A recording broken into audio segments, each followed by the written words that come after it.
ទៅហ៊ានចាប់ទី12ហើយត្រូវហ៊ានផ្នែក accounting ផងតែគួរទិញ laptop ណាដែលប្រើបានដល់ហ៊ានចាប់ហើយតម្លៃសមរម្យទៀតហ៎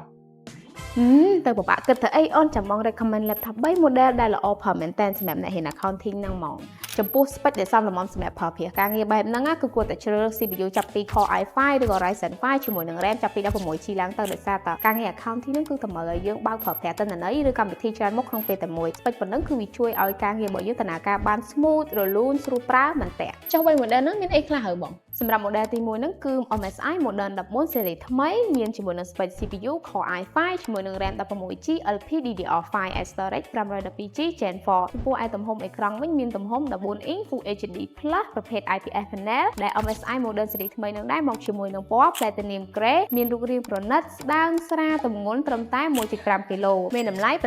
$719មានការធានាជូន2ឆ្នាំពីក្រុមហ៊ុនឯ model ទី2គឺជា Asus VivoBook 15មាន spec CPU AMD Ryzen 5 RAM 16GB LPDDR5 និង storage 512GB Gen 4ដូចគ្នាឯដែលខុសគ្នានឹងគឺនៅត្រង់ display ទំហំ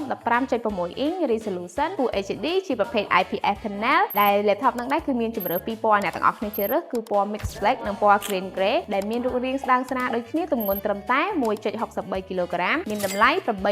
$849មានការធានារយៈពេល2ឆ្នាំពីក្រុមហ៊ុនដូចគ្នាថែមទាំងមាន perfect warranty នៅឆ្នាំដំបូងផងដែរចំពោះ model ចុងក្រោយសម្រាប់អ្នកដែលចង់បានជាមួយនឹង model MSI ដែលមានទំហំអេក្រង់ធំអាចជ្រើសរើសបានជាមួយនឹង MSI Model 15ដែលមាន spec CPU Core i5 RAM 16GB storage 512GB ដែលទំហំអេក្រង់នោះគឺ15 inch resolution Full HD Plus ជាប្រភេទ IPS panel ដែលមកជាមួយនឹងពណ៌ Platinum Gray មានរាងស្ដើងស្រាលដូចគ្នាទម្ងន់ត្រឹមតែ 1.7 គីឡូដែលមានតម្លៃ